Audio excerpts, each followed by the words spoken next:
I thought that was a very unique pick.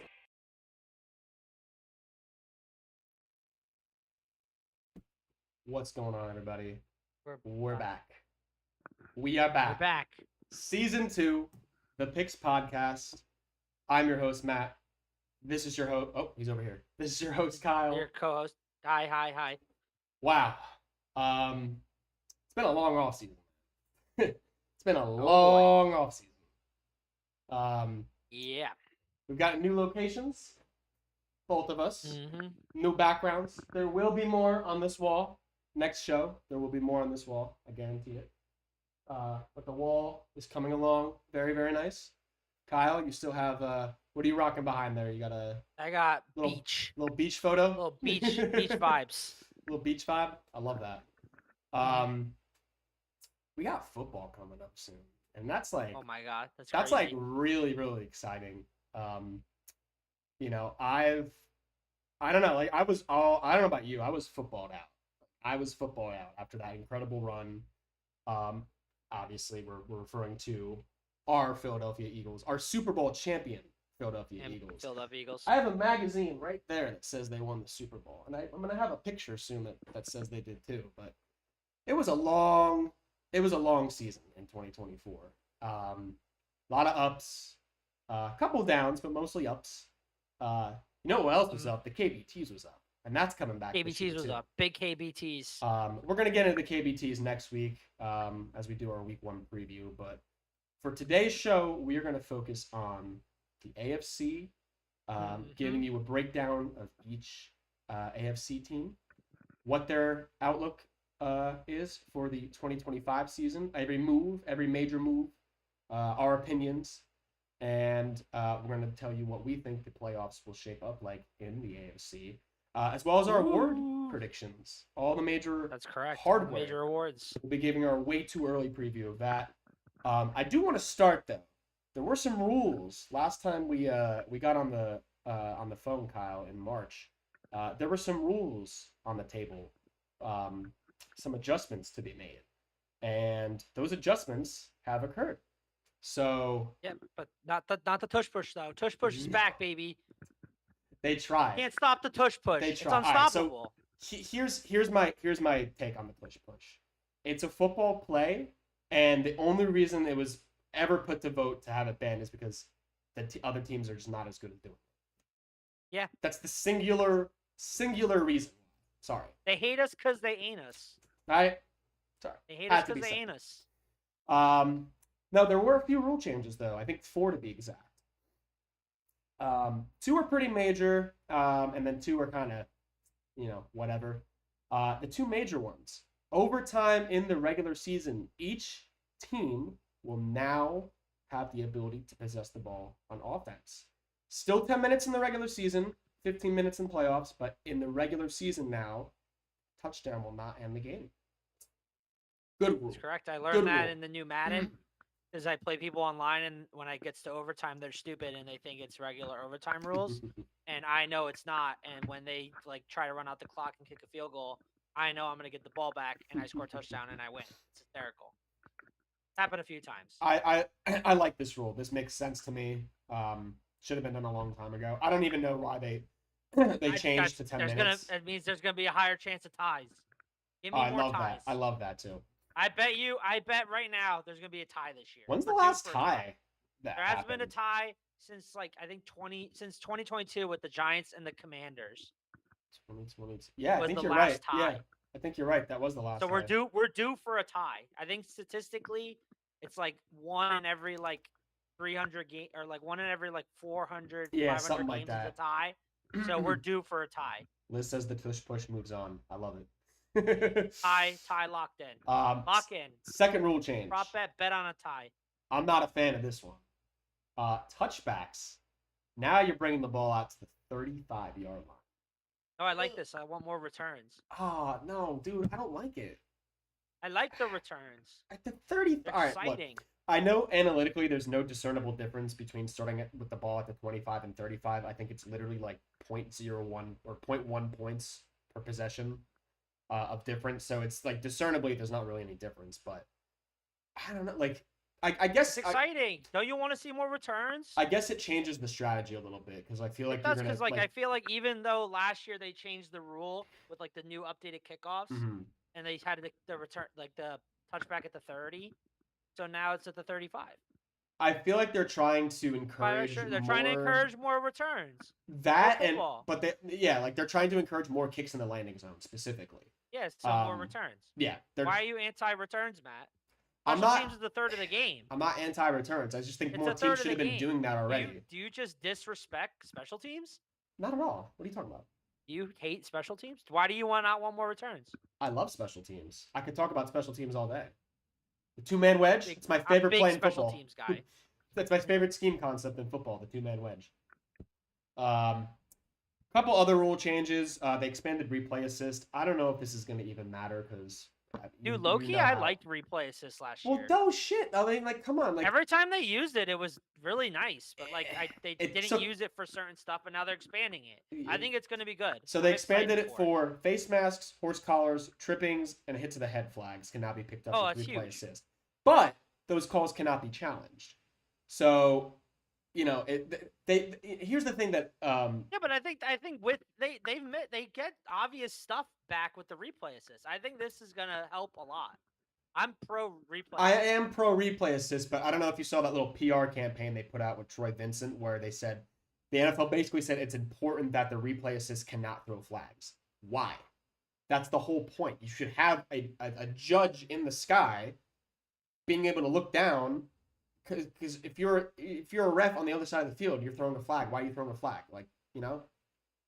Wait, so the replay assist? I didn't watch the video. Is research, you don't I have to. apologize. It's nothing. It's Anyway, so like if let's say for example like this is a throwback, but let's go back to like week 17, 2018 season when Nick Foles got really obviously face masked by the Texans and they didn't call it. So they like replay assist wouldn't be like, oh, that's the face mask. It won't do that.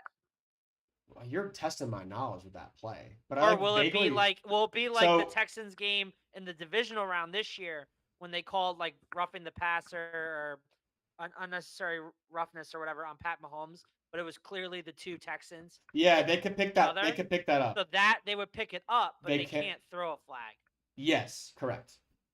Okay, well then that changes my opinion. Maybe I'm not as pro replay assist. I'm pro replay assist, but you need to be able to have an official. It should be an actual physical human official watching that camera in real time. He should be able to throw a flag. I think they should just chat the refs. That's literally what it should be. Why don't they just do that? The XFL did it, and the XFL did it with great success, mind you. I mean, the league had its financial instabilities and whatnot, but they did it with great success. The other rule change is that you can no longer taunt your opponent by walking over them, and you cannot throw up violent gestures, including gang signs, I like that. shoot 'em ups and whatnot. It's a 15-yard. I like that. You got to protect the kids. Got to protect the kids from this violent game. Yeah, I mean, I don't know. Whatever. I mean, as long as they don't get rid of trash talking, like if you're trash talking your opponent on the field, like big sportsmanship guy over here. Yeah, but like trash talk's part of the game. Like that's literally part of the game. You can't. No, you have to be. You have to handshake everybody, high fives, even your opponents. Yeah, no, I'm very friendly game. I'm down with that. So, couple rule changes. No shoot 'em ups. No shoot 'em ups. Get rid of guns. No guns. No guns. They need to bring guns back. They took our guns. We talked about this last year. The NFL players have the Second Amendment. Correct. Give them guns back. All right. What do you say we start talking some teams here? Let's talk about some divisions. Let's talk about everybody's favorite team, the New York Jets. God. Oh, AFC East. AFC East we'll start off with. Would it be a stretch to say? Are you saying the Jets are going to be last in the AFC East? I'm not saying that. Actually, I'm. Well, why are we talking about them first? Are we going last to top? I just had them in my notes first. Okay, just going Jets. Okay. No order here. I have the Chiefs third in my order when we get to the AFC West. Does that matter? I don't think so. I don't know. Would it be a stretch to say that the Jets had a very good offseason? Yes.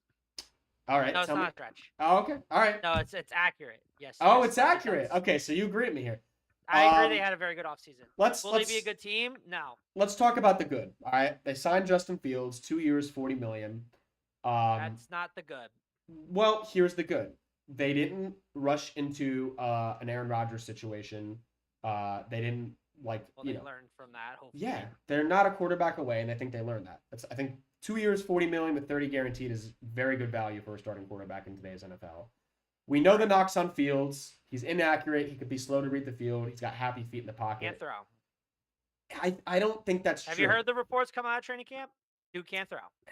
I don't think that's true. They're accurate. I think it's really good that you have Aaron Glenn, who's more of an offensive-oriented coach, something that Jets have not had in previous seasons. He also brought the passing game coordinator, Tanner Engstrand, over with him as the new offensive coordinator. So I like the direction the Jets are headed in. They need to be more offensive-orientated. They're going to, more specifically, they're going to be a run-orientated team, which I definitely think favors Fields. But he has to be more of a dynamic player, more so, obviously, than he was in Chicago, and definitely more than he was last year in Pittsburgh. I mean, I think you accomplish this in a very easy way. RPOs, ground and pound, that's what you want. You know, if you're a Jets fan, that's what you want. That's what the Jets are going to look like. They're going to be a very ugly team. If they can run 35 to 40 times a game, you're on the right track. All right, and that's with Fields too. You got to use this guy's legs. No more Devontae Adams. He's been shipped out. You got Tyler Johnson and Josh Reynolds now stepping up. And the massive extension Garrett Wilson. for the Garrett new Wilson. Terry McLaurin. Yeah, dude, he's so good. I mean, come on. He's the new Terry McLaurin. He's the receiver has never had a good quarterback and is still really good. He's underrated because of that. And he's going to finally get a good quarterback when he's almost 30 years old. Correct. And in the draft, they took Armand Membu from Missouri, who's more of a run blocker, so I like that. It's a nice scheme fit there. He had some issues finishing the blocks and being, consistent in his technique, but I think there's a lot of upside. Now on the defense, this is where I'm kind of meh with how the Jets performed. They extended Sauce Gardner. Okay, good there. They extended Jamie Sherwood, linebacker. Love that signing. I think it's really good value. The secondary signings are kind of mid, though, in my opinion. Brandon Stevens, statistically one of the worst. I think he was a top 10 worst cornerback last year for the Ravens. And then they got Andre Sisco, the safety from the Jaguars, who was benched. And if you're getting benched playing defense for the Jacksonville Jaguars, that's a pretty big indictment, if I do so. Yeah. I think they could have done a little bit more to bolster the defensive line. They signed Derek Nandi from the Chiefs, only for them to trade him to the Chiefs.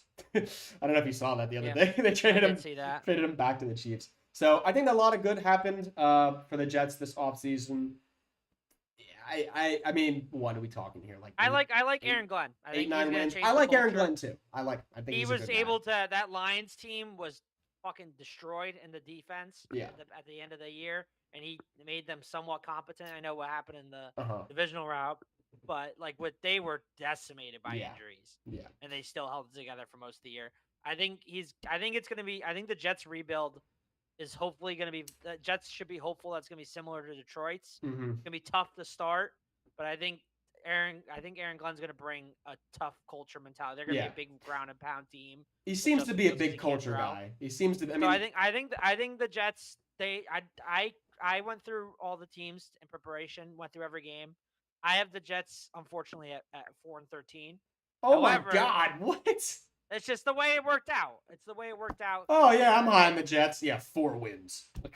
But they're not the last in the division.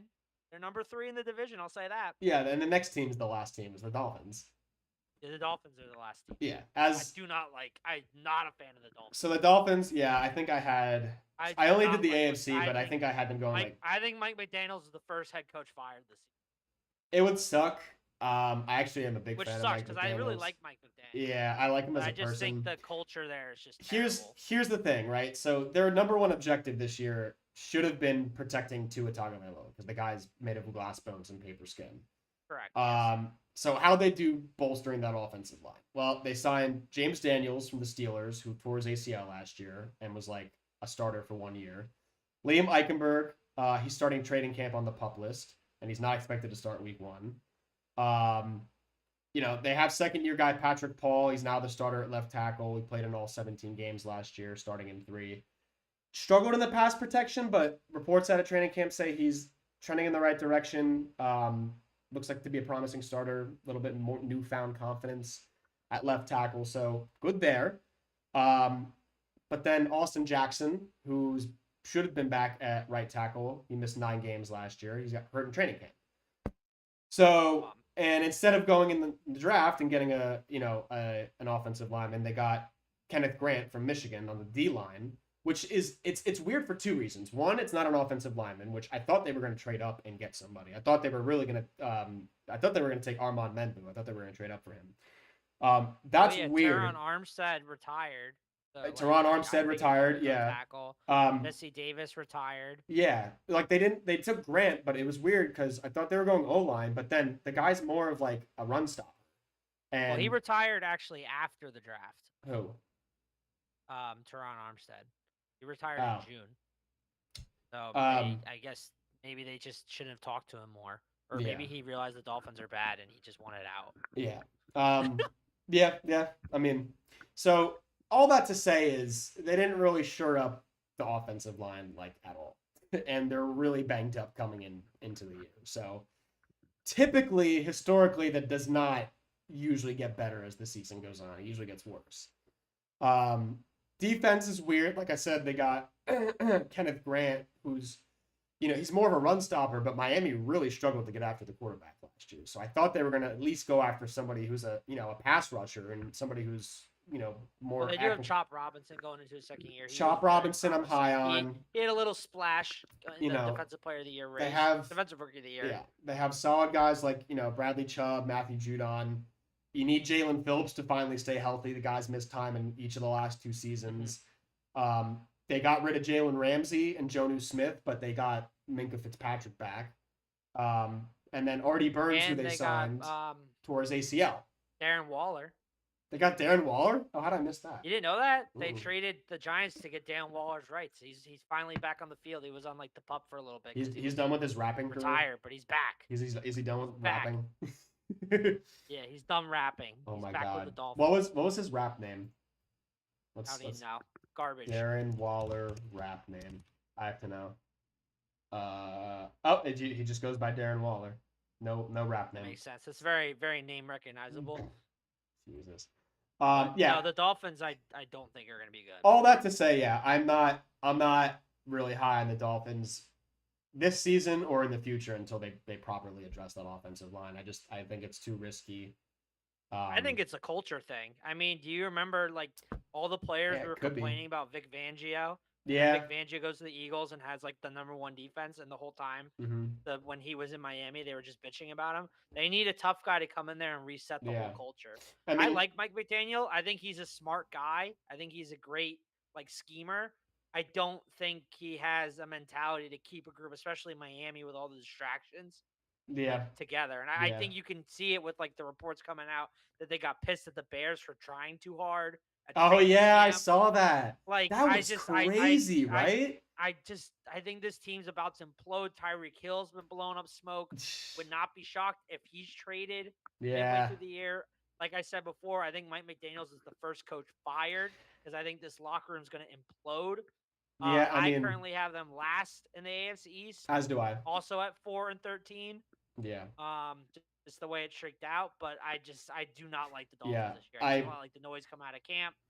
I mean, I like Tua. I think I like him more than most, but he is Tua turned the ball over, and like you said, the offensive line's not nearly strong enough to potentially keep him healthy for all 17 games. Don't worry. You know who the backup is now? Zach Wilson. It's Zach Wilson. Yeah, but would not be shocked if we see him. Yeah, boy, this year. Zach Wilson, baby. Let's move on here. Let's talk about a team that's actually worth talking about here, the Buffalo Bills.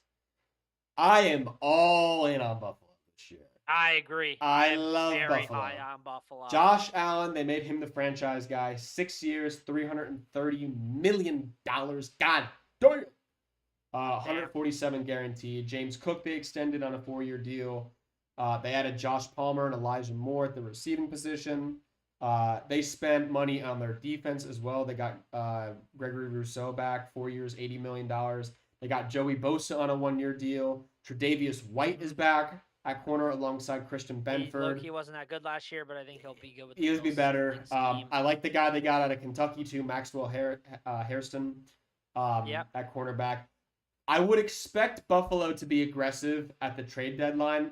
I would particularly think they would look particularly at the offensive line, maybe bolster that a little bit, maybe some secondary, depending on how the rest of the year. I think edge rusher maybe a little too. Like Joey Bosa should be good, but Nick Bosa should be good, but he can't stay healthy. We'll see. We'll see how Joey Bosa. I mean, look, they lost. I'm high.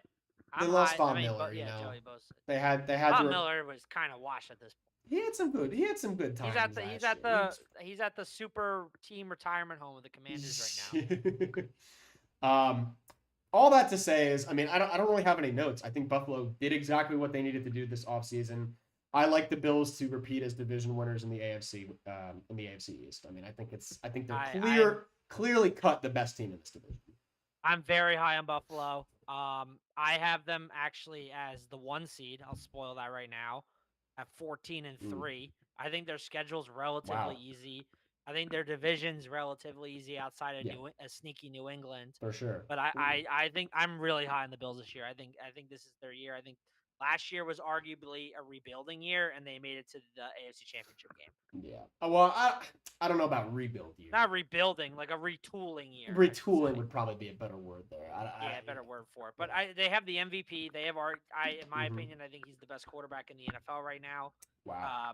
Pat Mahomes was with all due respect to Patrick Mahomes, it's basically like 1A, 1B, 1C with him, Lamar, and Mahomes. That's fair. But that's fair. Yeah, but I think Bills are gonna go far this year. Bills are gonna build this year, and I'm rooting for them. That's my AFC team. I like the Bills.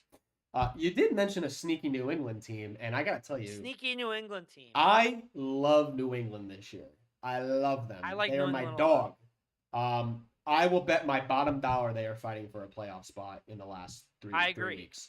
I saw a ton of flashes from Drake May last year. It's almost kind of what I wanted Mac Jones to be, but never was. We'll see how he does handling the new system.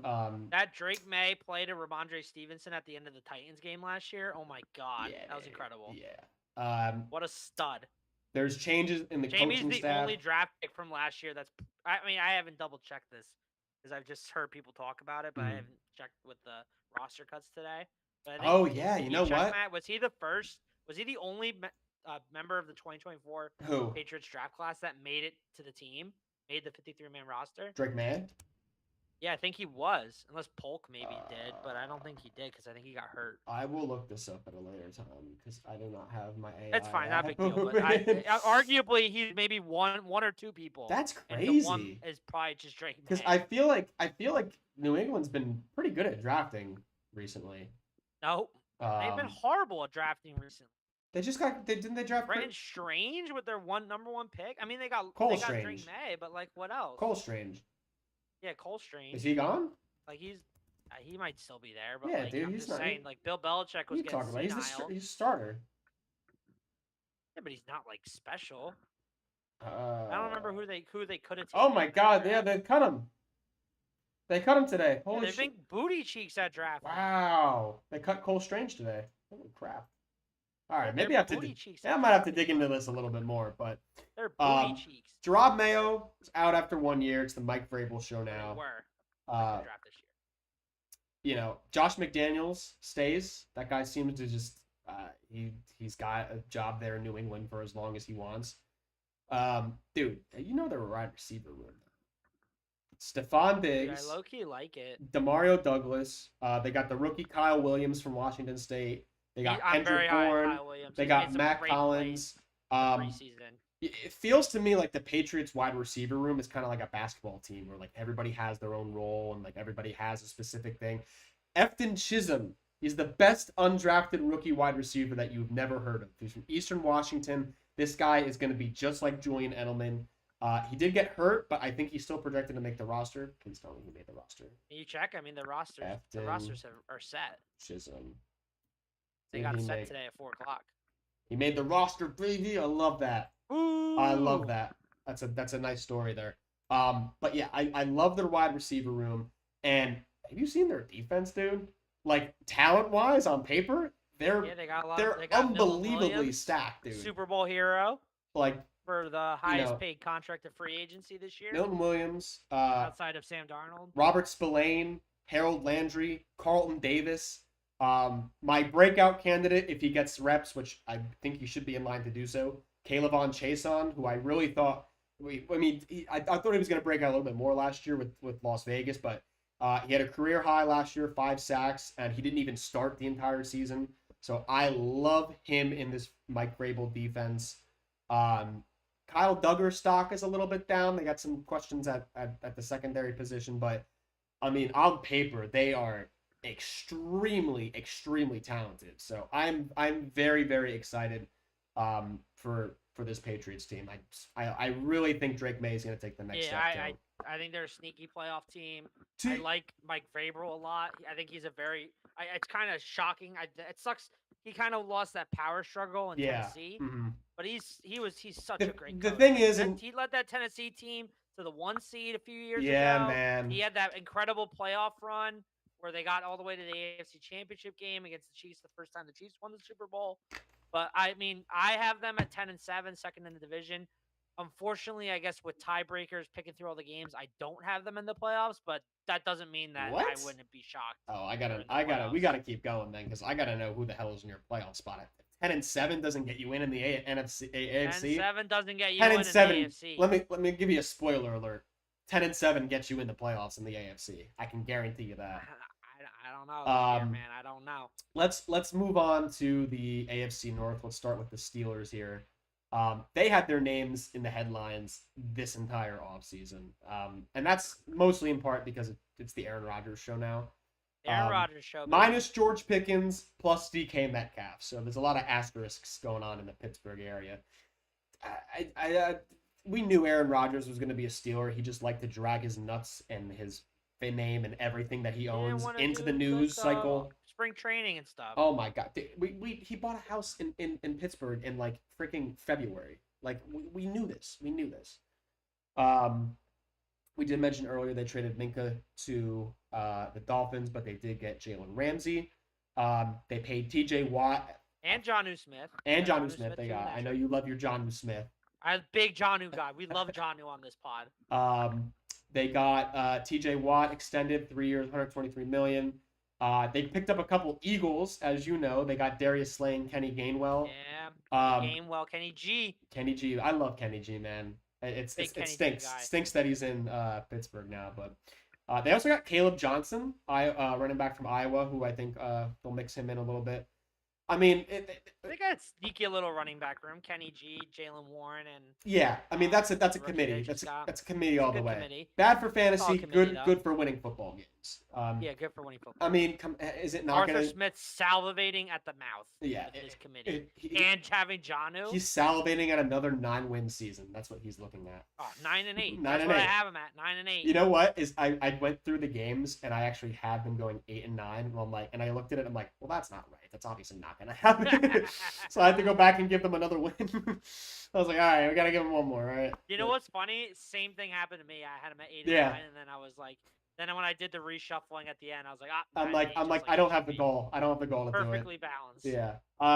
Yeah. I don't think Aaron Rodgers is going to be the game changer they want him to be, especially at, what is he now, 43, 42 years old. I mean, yeah, he's going to have to. Though Aaron Rodgers low key was not that bad last year. No, he wasn't. The biggest thing with last year was the offensive line. Oh yeah, totally. Pummeled. Yeah, I mean the Jets. And he kind of got a rhythm towards like the end of the year. Yeah. He was still coming off the Achilles.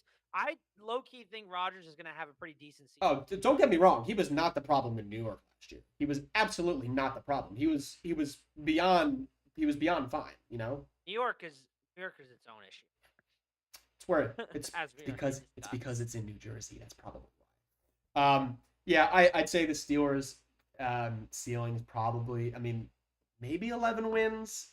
I can't see it being more than that, but I think the floor is. I mean, I could see them getting in the playoffs. Rodgers does return to form. Yeah, and the they got to keep him healthy because that defense in the second half of last year, just like I don't know if they just lost all faith, but that defense collapsed. It fell off. Yeah, they got Watt some more help in the draft. They got Oregon's Derek Harmon.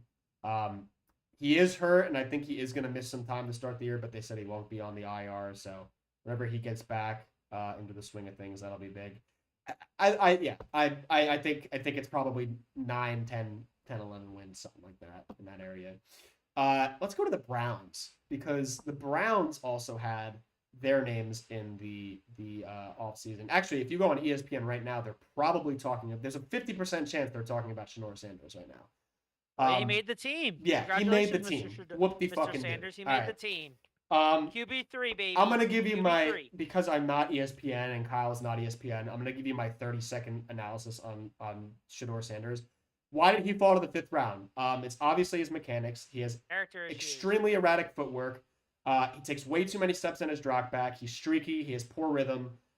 He doesn't lead his receivers enough. He misses reads. Now, his O-line at Colorado was bad, and it might be better in the NFL.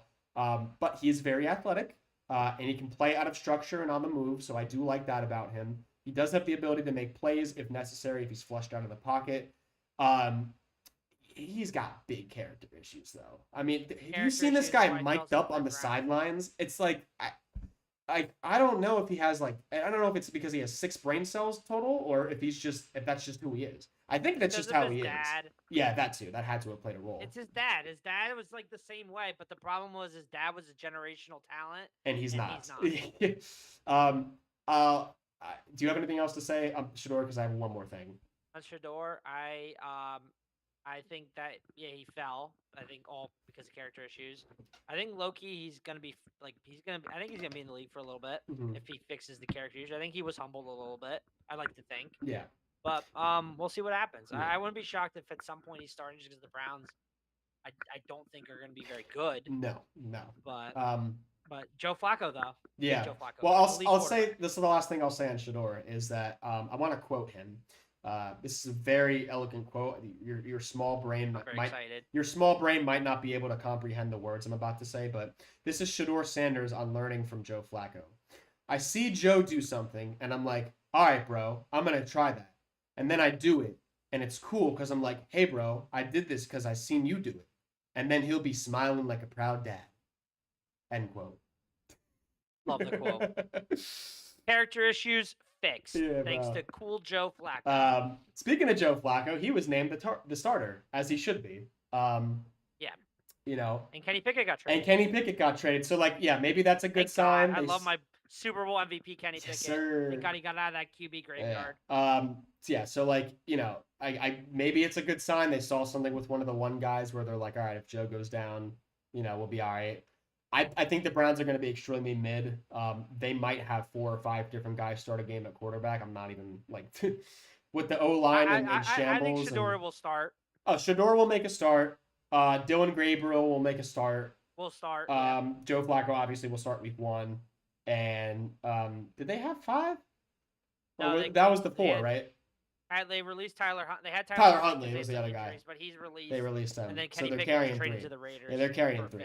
The only other notable news for Browns camp is they did sign Myles Garrett to that mega deal, 4 years, $160 million extension. Also interesting, which I didn't know, is there's a no trade clause in that contract, so he'll be in Cleveland until 2030. He's also got a speeding problem because he was caught going 100 in a 60 this August. Big speeders going on in Cleveland. You would have thought the guy would learn after the whole Porsche incident, but keep it under the speed limit, Miles, if you're watching. Yeah. Love you, good guy. Moving on. Let's go back to saw that guy up close one time. Last year when I was at Eagles Browns, and he blocked the field goal. God, what a freak of a human being. He's a big boy. He's so good. Let's move on to the Ravens here. Kyle, I got a question for you. Will Lamar Jackson once again be an MVP candidate? Yeah. I agree with you. Next question. Okay. I agree with you. Here's my only issue with the Ravens this year, in my opinion, is they have a very tough schedule. I know that's not saying much considering they play in the AFC North, but I don't know, just they have a very, very tough schedule this year. They're playing the AFC East, they're playing the AFC East. What else are they playing? The AFC East, but that's not that bad. That's only really 2 tough teams. They're playing the NFC North, which is the best division in football. And then obviously they have a first place schedule. Yeah. And they play their own division, which is very tough. Yeah. They did have some pretty good moves though, in my opinion. They extended Derrick Henry. They got Ronnie Staley back. They signed DeAndre Hopkins. They signed Jair Alexander, and they got Cooper Rush. They got Coop God. Oh boy. Yeah. I did think they made some pretty good. I did like their draft as well. John Harbaugh has been raving They always have great drafts. about Malachi Starks, who was actually that's the guy I wanted before the Eagles took Jahad Campbell. Malachi Starks, the safety from Georgia, that's the guy I want. He's a great tackler, high IQ player. LaJohntay Webster, do you know who that is? That's a name you'll be hearing. Rookie wide receiver / punt returner from FAU. Started at FAU, then finished at Colorado. Be on the lookout for this guy. This guy's crazy shifty. He won AAC Special Teams Player of the Year in 2023 at FAU. And he made the team, right? This all comes back to me. He should have. He should have. LaJohntay Webster, 53-man roster. Yes! He made it. That's good. If you hype up a guy and then He's not on the team, bro. That would not be a good look. Oh god. The Justin Tucker stuff was terrible. On a serious note, that was. And then they also drafted Mike Green after that, which is hysterical. Yeah. I mean, Mike Green, great football player, would have been a first rounder if it wasn't for the fact that he beat up his girlfriend. You know. So I don't know. Maybe they need a culture shift or something. I don't know, but they'll be good again. They love guys that beat women. Pause. Period. Moving on. The Bengals. The Cincinnati Bengals. Ravens. I forgot. I have them winning the division. I'm assuming you do too. I do not. You do not. Wow. The Cincinnati Bengals. Wow. I have the Ravens at 11-6 winning. I have Bengals as a wild card at 10-7. I think I had. I want to hear your Bengals them winning the division. I had 12 and 5. Disagree on the Bengals. So if you watched the show last year, I was all in on Cincinnati. I think we both were. I think we both were high. Were big Cincinnati. You had them in the Super. Didn't you have them winning the Super Bowl? Mm-hmm. I had them beating the Packers. I had them in the AFC Championship. I did not have them winning. I just think I was a year late, man. I think I was. The Bengals, all right, look at the way their roster is constructed. They are absolutely all in this offseason, or this season. They will be buyers at the trade deadline, just like the Buffalo Bills, mark my words. I think people are, so there's basically two schools of thought here, right? People are mad at the Bengals because they didn't really invest in their defense all too much. I know they just locked up Trey Hendrickson after the whole offseason debate. He wanted a trade. Just for the year. They just gave him a pay bump. Yeah, well, it's weird to me that he didn't really stand firm on that because he was firm on it the entire offseason. He's like, I want a multi-year deal. I want long-term stability. Now, granted, 1 year, $30 million. I mean, guy got a boat. 35, yeah. The guy got a boatload of money, but I would have thought he'd stay firm on that. So, yeah, that's the knock. They couldn't get They always say stuff like that. Myles Garrett was like, that's what I learned from the Myles Garrett. Yeah. I thought legitimately he wanted to get traded. And, money talks, man. Money talks. Yeah. That's why I'm like... $35 million for 1 year, that's pretty crazy. That's like another reason I'm not putting too much stock into the whole Micah Parsons thing going on now because... I mean, look at the Cowboys historically. Parsons, legitimately wants to leave. Of course, but look at the Cowboys. Dak wanted to leave, and they literally signed him they signed him an hour before kickoff. Yeah, but did you see him Did you see him laying on the massage table with that no Cowboy stuff on, just sleeping? Yeah. Did you see? Dude has always hated Dallas. Let's save our. I've been saying this for years that he wants to be an Eagle because he hates Dallas. Of course he does. But let's save our Cowboys shit talk for next week because there's gonna be some. I have them bad. So they got Trey Hendrickson, and I think people are mad that they didn't really shore up the defense as much as they probably should have. Here's my opinion. Have them as a fringe playoff team. I think Cincinnati. Yeah, that's fair enough. But I think Cincinnati saw what the Philadelphia Eagles did last year, where they signed A.J. Brown and Devontae Smith to big massive deals, and they just threw a bunch of money at the wide receiver position and then won the Super Bowl. So that being said, Jamar Chase got 4 years, $161 million. T. Higgins got 4 years, $115 million. Can you blame them for wanting to keep the trio together? I can't. Like, No, I can't. very exciting. I mean, that is your I'm shocked identity. they got the I was shocked they signed T. Higgins. I'm I was not. kinda I'm really surprised. not.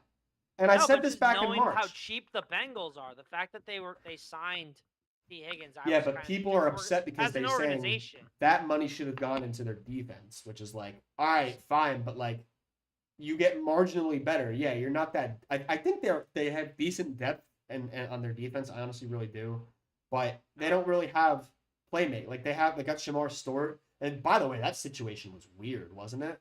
Yeah, because the Bengals are bad run organization.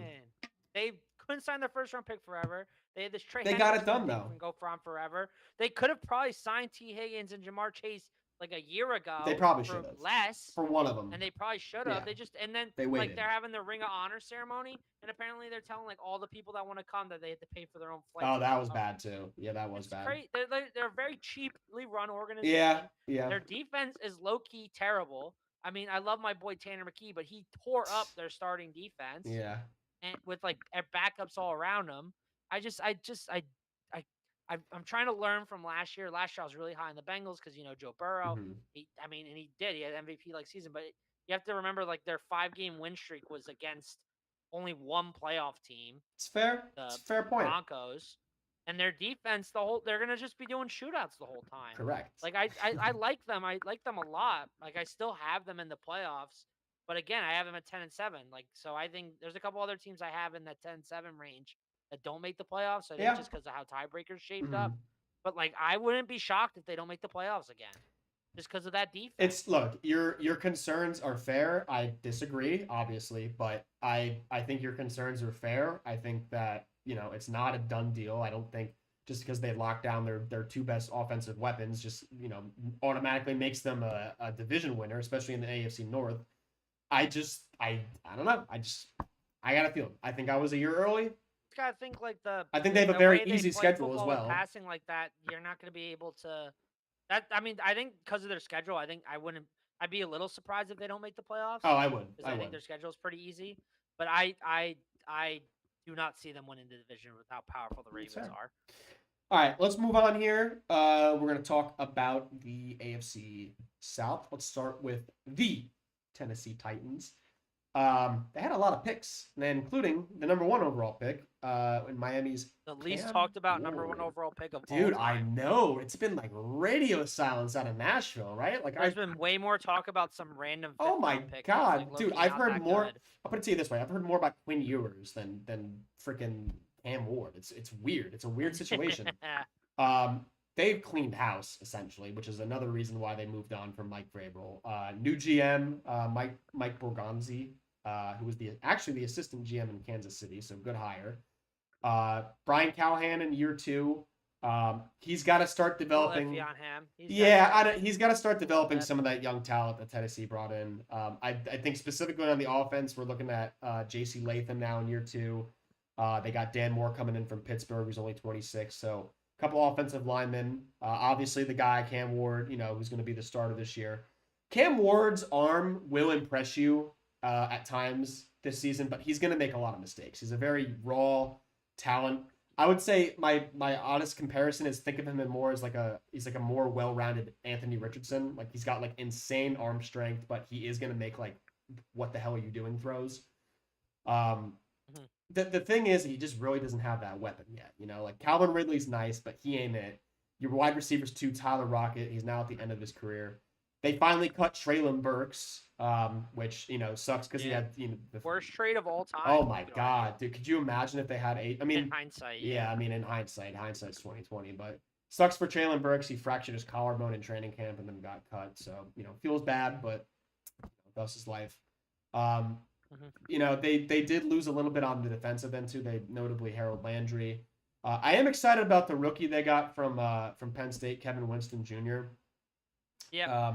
They got him in the 3rd round too, which is great. I mean, he tore his ACL back in September of last year, so definitely why the injury concerns. But usually why. 1st round talent. I don't think he'll make immediate impact, but the guy's definitely on my radar for the next few seasons. They released Ryan Stonehouse, the freaking punt god, who's unemployed right now. I don't know how that's old. Old? No, he's not.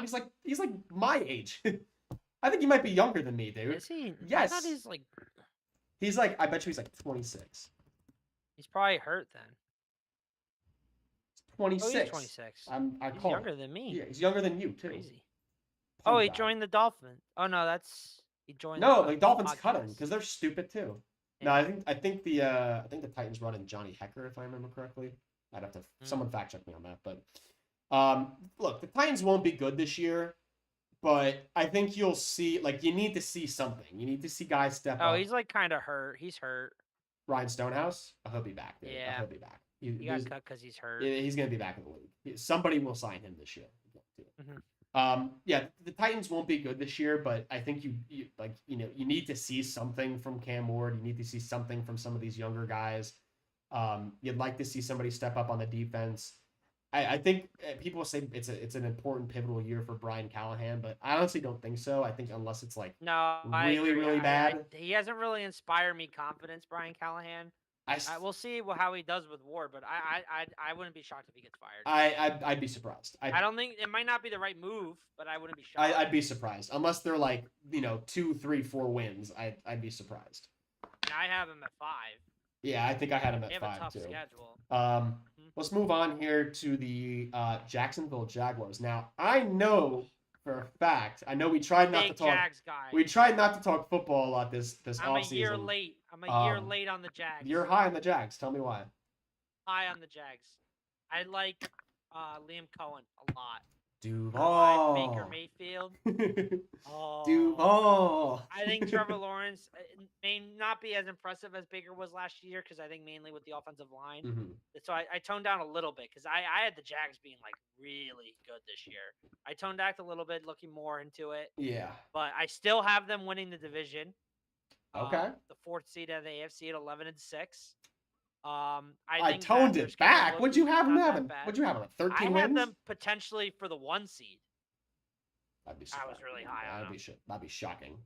But I think Trevor Lawrence is going to have a resurgence. I think he has 2 amazing weapons, and Brian Thomas Jr., who I think is going to be a stud. Yeah. I agree with you there. To get him in at least a couple fantasy leagues. I think Travis Hunter is going to be an excellent number 2. He's not going to be. He won't be a number 2, Kyle. That's the thing, though. Going to be number 2. No, he won't, because he's going to. Who the hell would be number 2? De'Ami Brown. De'Ami Brown. Yeah. He's better than De'Ami Brown. He's going to be a starting cornerback. Travis Hunter's going to. I don't think you realize he's a starting cornerback. No, he's not. He's going to be in like dime packages and stuff. He's not going. He won't be on the offense. He won't. He's primarily a wide receiver. That's what no, they he's did in not. Camp. Yes, he is. What? Have you not read the camp reports? He's primarily being a wide receiver in camp, and he's doing defense like on the side. What? I think he's going to be a game changer for them. Since I when? think Travis Hunter. Since all the camp reports that I've read and heard through all my research, that he's going to be starting more as a receiver. I actually thought it was going to be the other way around. Well, that's not what I'm hearing through the facts. Either way, though, really high on them. The offensive line worries me a little bit. Defense does too, but I just think that Doug Peterson and I think their offense last year, Press Taylor is garbage. Yeah. And I know that as an Eagles fan. Yeah. Doug Peterson, the more hindsight I think about 2017, the more I'm like, how the hell did that happen? Because it was innovative. No one was doing the RPO stuff like that at that time. It was a different NFL 9 years ago. Yeah. Definitely was. They went over Jags went over a huge overhaul. New GM, new coordinators, new head coach. Yeah, like the GM. The GM's youngest GM. Yeah. He's like 30 something. Yeah. He made the big trade. I think I really like Jacksonville. I like the vibes. I like Travis Hunter. So I like Trevor Lawrence a lot. I think he's gonna bounce back because he's been injured the past 2 years. If he stays healthy with Liam Cohen, I expect big things. He's got more than health issues. I'm locking them in. I right now have 3 division locks, and Jacksonville is one of them. Wow. Locks. It's definitely a pivotal year for T-Law. He's definitely got high expectations. He had surgery on the shoulder this offseason. Let's see if you're right. They say he's healthy. Let's see if that was it. The one thing for me was that it's like a completely new offensive line, and their offensive line last year stunk. It was terrible. Yeah, it was pretty garbage. Patrick McCarry Robert Hainsey. They had Fred Johnson for a minute, but he's back in green, back in midnight green. Yeah, they as traded of him back. 2 days ago. I think it was yesterday, actually, which is yesterday. crazy. Like I thought he was going to be the starter in Jacksonville because I thought like Fred Johnson is that good, but He did pretty decent when he stepped in for Mailata. dude, he was so good, right? Like I don't know. He was good in like 4 out of 5 games. For that a one conditional game, sixth against Dallas that he was low key kind of bad. Yeah, I mean growing pains, but hey, for a conditional 6th round pick, yeah, sign me up. The Eagles kind of needed offensive line. They did, yeah, especially after the whole Kenyon. But we'll talk about it next week. We'll talk about that next week. I tend to think the Jaguars will land in the range somewhere within the range of like 7, 8, 9 wins. I think the ceiling might be as high as 11. The floor is. I think the ceiling could be higher. The floor is probably like 4 or 5. I'm not really sure. I don't know. I think Brian Thomas Jr. I legitimately think could win offensive. We'll talk about when we get to be a top 5 guy. I could see that. I think he is going to go off, and I really want him in as many drafts as I can get him. Let's finish up here in the AFC South with the Colts. What about the Texans? Oh, that's right. We didn't talk about that. All right, let's move on to the Colts then. Bro, Daniel Jones. DJ is back. He's the starter. I mean, so it was very confusing what head coach Shane Steichen was like giving the whole what he was saying the whole offseason, where he's trying to save his job. I don't know, man. Like it's just Anthony Richardson needs snaps, but he's so raw. They're not going to win games, and at this point in Shane Steichen's tenure, he needs to I win get games. it. Daniel Jones has a higher floor than Anthony Richardson, but he has a very limited ceiling. Yeah. Anthony Richardson has obviously a higher ceiling, but at this point, in my opinion, they effed up his development pretty bad. Oh, no, it's done. I think Shane Steichen will get fired. Yeah. I have the Colts at 7 and 10 because I low key think they have some pieces. I have worse than I that. could see them not being too worse much than worse, that. but But I still like Shane Steichen as a coach, but it's just like at what point is I think Trent who's their GM? Greg Ballard? Chris Ballard. Chris Ballard. Yeah, I don't think he's for long. Now I think he and Jim Irsay must have been like buddies, maybe more than just buddies. Because I think he probably should have been fired by at this point. I wouldn't be shocked if they clean house after this because of Anthony Richardson. I'll tell you what. How they failed his development at this point. I don't think he's for long, Chris Ballard. Especially if this season turns ugly, I don't think he's for long. It's weird to me though, because throughout training camp, when I was reading up on this, it was reported that Richardson was starting to improve on his short and mid-range accuracy, which, I mean, he was so bad. I didn't even realize how bad he was last year. So he was we were saying the whole top podcast last league year. worst 47.7% of his passes in 2024, by far and away the worst. So just for reference, right? So Tua was the best at 72.9% completion percentage. Second worst was ahead of Anthony Richardson was Trevor Lawrence at 60.6. Richardson's over 13% worse than the second worst guy. He was so bad. Their defensive coordinator could complete doesn't like a 70-yard deep ball, but could not complete it's a insane. 5-yard hitch. They have their new defensive coordinator too, Lou Anarumo, who was actually the Bengals defensive coordinator. I don't know how they signed him. They did make some investments though in their secondary. They got Travarius Ward, Cameron Bynum, Xavier Howard. Dude, Xavier Howard's back. I didn't realize he didn't play all last year. Nobody signed him. Crazy. Their top draft pick was Tyler Warren. See if DJ can make that work. Tyler Warren is gonna be pretty good. He did like his tight ends in New York, so we'll see about that. They need a playmaker. Tyler Warren though. is a sneaky They desperately need a playmaker, so it has to be him. You know, one thing I'm just gonna say, a little side tangent right here. The past 2 number 1 tight end, throughout most of fantasy times, rookie tight ends are almost undraftable. But the past top 2 tight ends in fantasy have been rookies, and nobody seems to be hopping on this trend. So just think about that when you see Tyler Warren at the 9th or the 10th round. Just saying. Who was it last Sam year? Laporta, Brock Bowers. Oh, that's right, Brock Bowers.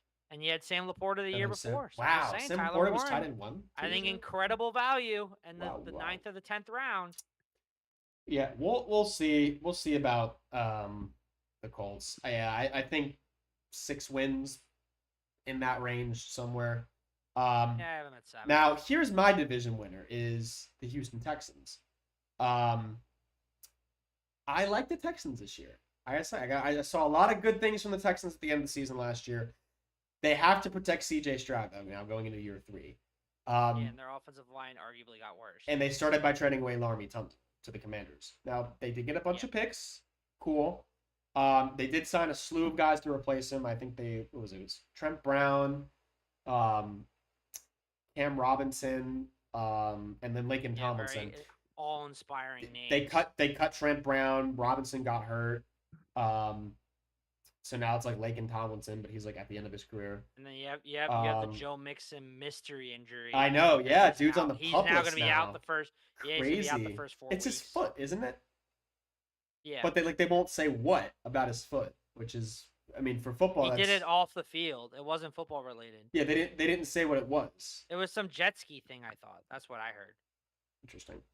That rookie they got from Minnesota, the Ariante Erze, he's the front runner for the left tackle position though, so that's good for them.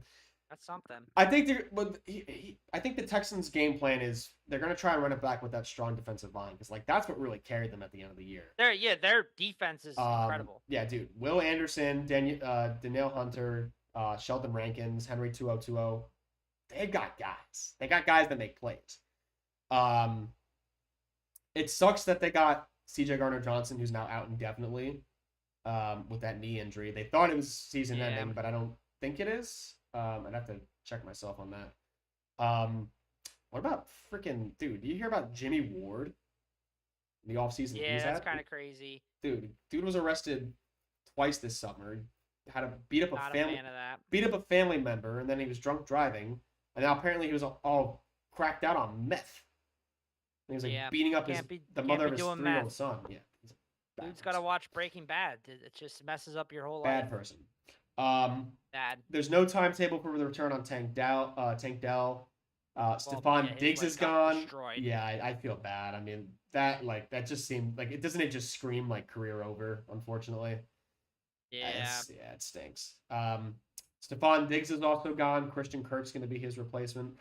They drafted Jalen Noel, rookie out of Ohio State, so he'll be stepping up there. I'd expect the Texans to be good, but not so explosive like they were at times 2 years or even last year. Nico Collins, he's going to be explosive. I think the guy's a top 5 wide receiver in the league. Oh yeah, Nico Collins is going to be really good. Hopefully so he stays healthy all year. So all that to say is Jimmy Ward was placed on the commissioner's exempt list. Yeah, that does not surprise me. 2 hours ago. Does not surprise me at all. Breaking news. So I gotta get a soundboard in here or something. We'll see if we can add that in the future. Excuse me. So my rationale for picking the Texans is they have the best defense, and defense wins games, and that's why I'm taking them to win the AFC South this year. See, I have them winning. I have them 10-7, missing the missing the playoffs. Would not be surprised if they made the playoffs. Now pump the brakes here.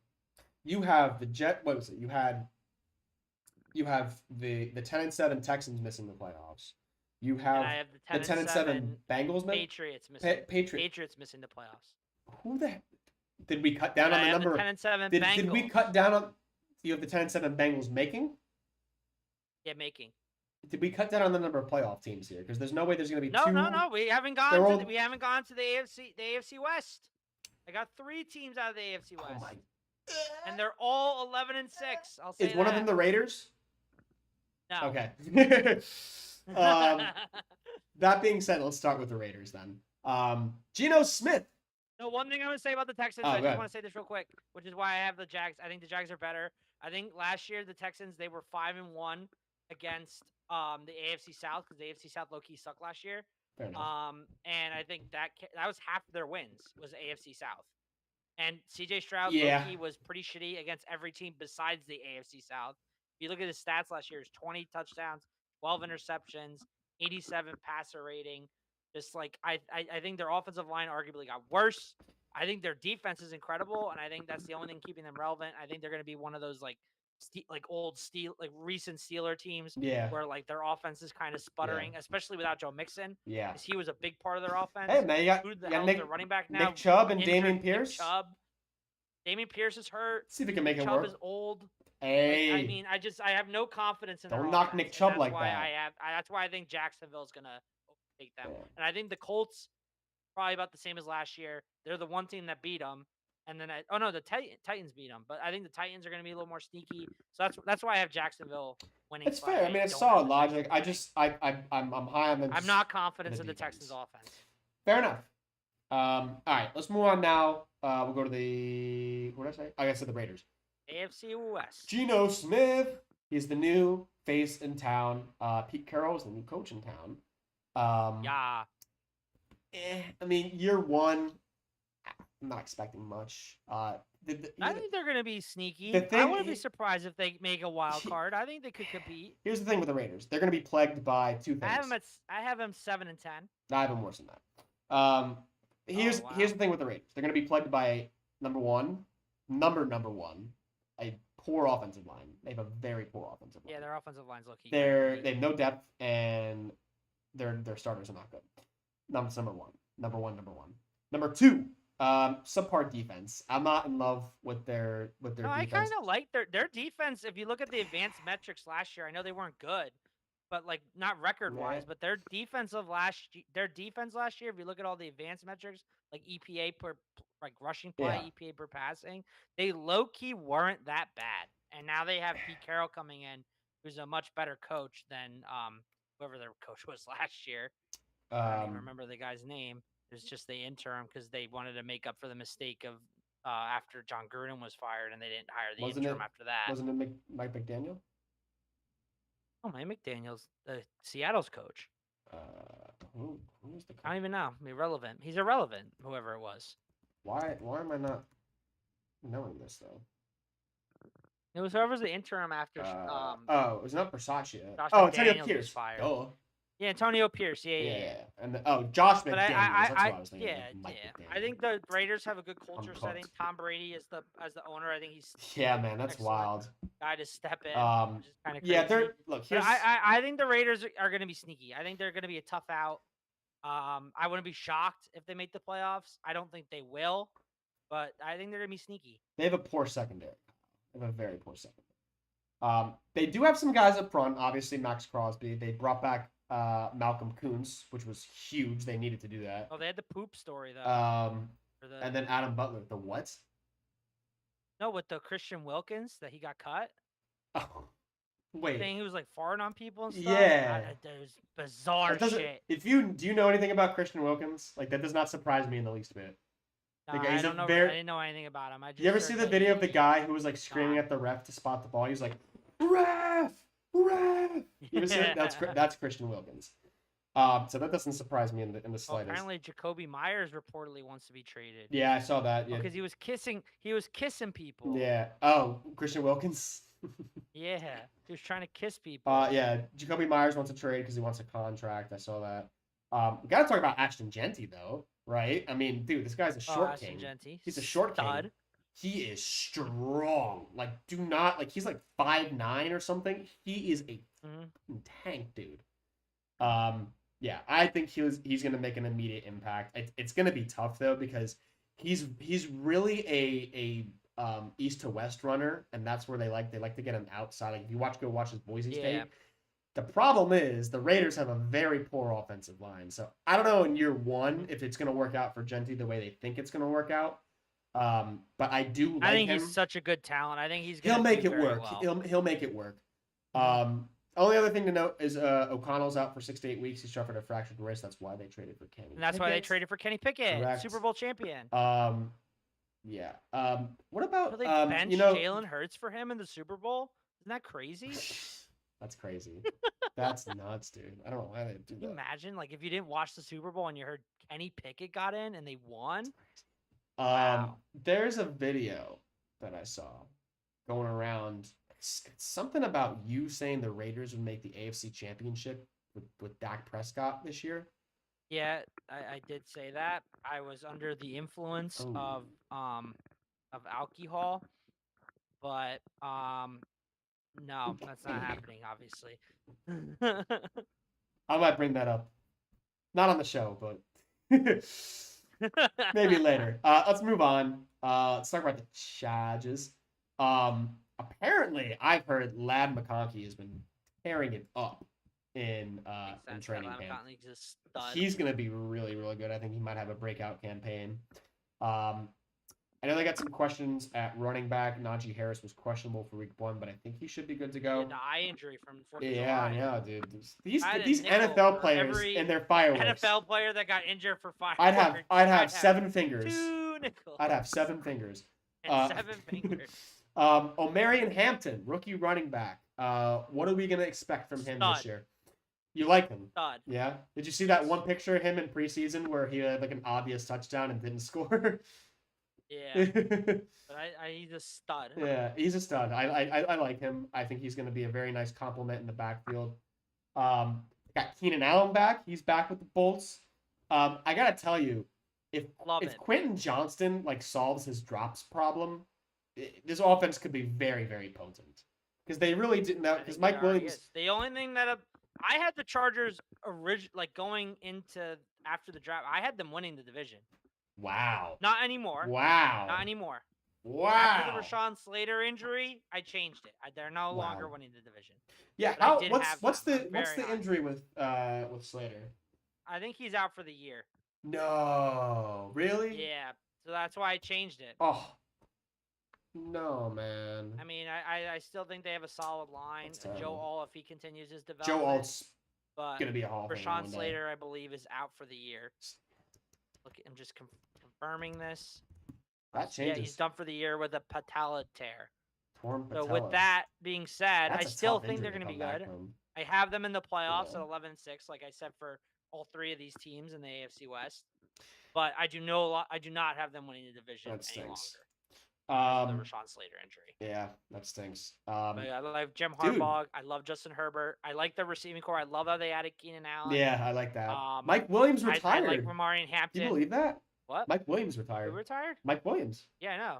He's a bum. No, he's not a bum. He was decent. He just couldn't stay healthy Last year. He just couldn't stay healthy. Yeah, he's probably injured now. He needs to rest. They did add Mekhi Becton. We'll see if he continues his resurgence as a guard. Solid. I will miss him personally. I will miss him. Khalil Mack is back. Denzel Perriman's back. Yeah, I mean, I think the Chargers are going to be right there, right? I mean, they're going to be competing. Yeah, they were a playoff team last year. They're going to be competing. They're going to be a playoff team this year. I like their. Yeah, like their schedule's low key not that bad. Mm-hmm. So yeah, I think they're gonna compete with the Chiefs. Yeah. I don't think they're gonna win the division anymore. I did. Well, that just tells you what I think. I think Omarion Hampton's gonna have a special year. I think he's gonna be better than Ashton Jensen. Especially that might be a preview going into the awards. Especially. But I'll talk more about that later. All right. Well, special year. Speaking of the Chiefs, is that your division winner? Chiefs are my division winner. Okay. Can't pick against the cream of the crop. I mean, look, we're gonna keep until it don't crop no more. I'm gonna keep it. However, go ahead. You have them winning the division. I do not have them going to, as Nick Wright says, the AFC Arrowhead Invitational. Yeah, the Arrowhead Invitational. Have an Arrowhead Invitational this year. I don't know about you, but I do have them losing in the divisional round. We'll see. We'll see when we get there. I mean, look, the Chiefs are going to be back again. They're running it back. There's no denying it. Kareem Hunt's back. Juju's back. Hollywood Brown's back. Nick Bolton's back. They brought Lyman back. Marlon Tuipulotu. Charles Omenihu's back. They even brought the goddamn long snapper back, James Winchester. He's back too. They added to their O-line in the first round. I mean, you can't sit here and tell me that the Chiefs are not poised to, at the very least. Well, they traded away Joe Thuney to the Bears. So the thing with Joe Thuney is the backup tackle on the Niners. Yeah, I mean, they had to move Joe Thuney from his normal position. I think that definitely hurt them, just out of necessity. They really tried to emphasize bolstering the offensive line this year, which, I mean, to their credit, they kind of did. See what happens. Yeah, they got one of the best in the draft in Josh Simmons from Ohio State. I think he's going to be really good. So, yeah, I'm in no position to knock the Chiefs until I see something that tells me otherwise. And now I don't know. The Super Bowl, I think, was very telling. You think it's a sign of things to come? I think Kelsey, he just proposed today. Congratulations to Taylor and Travis for their. Are you sure? Engagement. Yeah, they proposed today. You didn't see? This is like all over the news. Oh wow, it actually happened. Do you know how many Yeah, times? he did it. You know how many times I've been over my parents' house and I'm talking to my mom. She's like, "Did you see Travis proposed?" And I'm like, "Mom, that's a Facebook clickbait article. Like, stop it. No, this is It's gonna get legit. a virus." No, you're right. Wow. Adam Schefter got it. Congratulations. Have you seen? I've heard like. Oh, I'll be people, seeing like, it I a think lot this season. Trust me. I broke the news to Sam, my girlfriend, and then I've heard like people online like that they're breaking the news to Swifties because they heard it from like Adam Schefter, and they're like, "How'd you know?" And it's like because I follow. I bet Adam you. Schefter, I bet you and Jackie. it's roster day. I bet you Jackie broke the news to Kenny. Probably. I'll have to break the news to Liz after this. Mhm. All right, let's move on to our. Actually, this is our last team, Kyle. Holy crap! The last team of the AFC. The Denver Broncos. Another playoff team for me. Yeah, I mean, Another 11-6 AFC West team. look, they're gonna be right there. They invested in both their defense and offense this year. On defense, they added Teolona Hufanga. They re-signed DJ Jones. They got Dre Greenlaw. A lot of 49ers, which Yeah, I mean, they gotta stay healthy. those guys were ready to jump ship last year after the way the season ended in San Yeah. Francisco. Offense, they added Evan Ingram. They re-signed Cortland Sutton. I think Marvin Mims is gonna pop this year. I don't know why, but I got a good feeling he's gonna have a very good year this year. He's gonna be a big play, explosive guy. I don't know about fantasy like wise. that. He slimmed up a little bit. I don't know about Or fantasy bulked wise, up. I but think he bulked up. he's gonna make he bulked up because he was a little skinny last year. Bulked up. Yeah, I think the Broncos are going to be solid in year two. Janae Barron, who's their first round pick, the cornerback from Texas. The knock on him has always been his physical limitations, but he's a very smart player. And I mean, And he's CB too. that behind defense, Patrick Surtain. yeah, that defense is going to be. They have the reigning defensive player of the year, Yeah. Patrick Surtain. I think their defense is gonna be really good. that, I could see them winning this division. Yeah. I almost did, but I did not because I can't go there. yeah, that defense is going to be Unless very good. Rashawn Slater's healthy. I like Denver. I think you're looking for them. Like if you're a Broncos fan, you're really just looking for them to improve upon the things that they struggled with last season, which is consistency in the ground game. I think they're gonna be better. I think J.K. Dobbins Yeah. is gonna start off pretty Oh good. yeah, I didn't even mention And then J.K. Dobbins. Who's the guy they drafted as well? I think that's gonna be a good, decent backfield. I think Dobbins is gonna be Who'd they good, draft? but because he was pretty good last year, it's just they gotta stay healthy. I didn't even look at their depth chart. Let's see. Who did they draft? I know they had Audric Estime. I don't know if that's the guy. No, he got cut. He got cut. Yeah, Audric Estime got cut. Oh, I was so high on him. Oh, RJ Harvey. Yeah, RJ Harvey. RJ Harvey, and they still have Jaleel McLaughlin. They got him in the Bro, second they kept round Tyler out of Batty over USC. Audric Estime. Yeah. I'm confusion. I don't Yeah, understand. but Audric Estime got cut. Like sad. But I think the Broncos are gonna be good. 11-6. I could see them challenging. I know a lot of people have them as like a sneaky team. They can make a deep run. Yeah. They're pretty good last year. I mean, they got blown out by the Bills, but like they were pretty competitive in the first half. The Bills were just a better I team. mean, they're a young team. The Bills were just Bills a are better just a better team last team. year. I could see them going on a little bit of a run. I could see them winning the AFC West. Yeah. I think the AFC West is the best division in the AFC. I think it's really the only team that wouldn't be surprised if any of the teams make the playoffs. I think every other team, every Yeah. other division has one or two teams where I'd be like, wow, they made the playoffs. Yeah. This one, maybe the Raiders, I'd be like, wow. I think but, you'll see some surprises. I really do. I think you'll see some surprises. Yeah. All right. I do, but yeah. Do you want to Do you wanna recap our playoff teams? Well, I was gonna say, do you want to do One, two, and playoffs then do our or awards Let's first? do our playoffs and then do conference championship. We won't say the winners. So you want to Super do Bowl awards predictions. last? We'll do awards last. Okay. We can just run. All through right. AFC East. I think we both had Buffalo, right? Buffalo. Yep. AFC North. You had Baltimore. Ravens. I have Baltimore. I got the Bengals. AFC South. You got the Kansas City. AFC. Oh no, AFC South. Jaguars. Jaguars. I got the Texans. Jaguars. And AFC West. We both have the Chiefs. We both have the Chiefs. All right. And then for wild cards. Your wild cards. I want to hear them. My wild cards are the Chargers, Okay. the Broncos, and the Bengals. Wow. Okay. Wait. So. And then I have as the chess, like look outside looking in, is the Patriots at 10-7, and then the Texans at 10-7, and the Steelers at 9-8. So my wild cards. You ready for this? Ravens, Patriots, Okay. Broncos. Okay. Do not have the Chargers in the Not have the postseasons. Chargers in it. Outside looking in, would be the Chargers, though. So we have the same. The only difference between our playoffs is you have Texans over Jags, and then you have Ravens Bengals swap for wild card, and you have Patriots over Chargers. Correct. Yeah.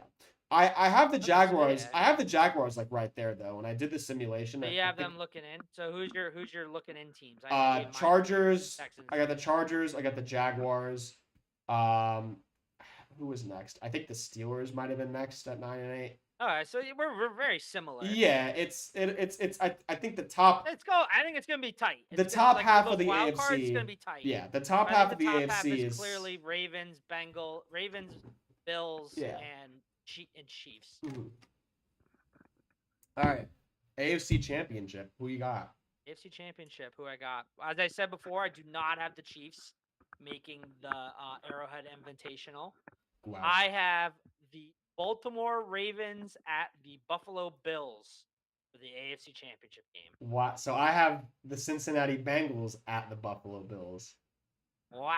So we had a little AFC North versus AFC West AFC going North. on. Wow. Who do you have winning the game? Because I've got Buffalo. No, I won't say that. I'm not gonna say that. I'm saving that for Super Bowl prediction next week. You got to tune in next week. I said it already. Oh, what'd you say? I said Buffalo. I have Buffalo winning. Oh, I have Buffalo as well.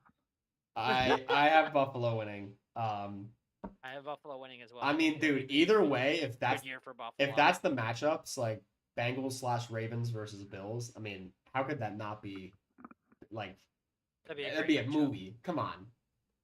And notably, we both have Cincinnati, or we both have we both Kansas have Kansas City not in the Arrowhead Invitation. I don't know, man. I think that there are very good teams in both Baltimore. I think Baltimore could do it too. I don't think Baltimore's far-fetched at all. I think Baltimore could do it too. I think this is the year somebody gets over the hump of Kansas City. Yeah, it just feels like it. Yeah, I don't know. I got an itch. Kansas City getting humble. I think the fact that Kansas City got beat down so bad by the Eagles, I think it's giving teams they lost some of their aura. Yeah, man. As the kids say. Yeah. So I think they seem a little more beatable, and I think this is the year somebody in the AFC gets over the Chiefs hump. I agree. And it's not even a knock on Kansas. It's not a knock on Kansas City per se. I just think it's more. I think it's more of giving praise. I don't even know the phrase. What is it? Giving props. Yeah. To the other teams for how good they are.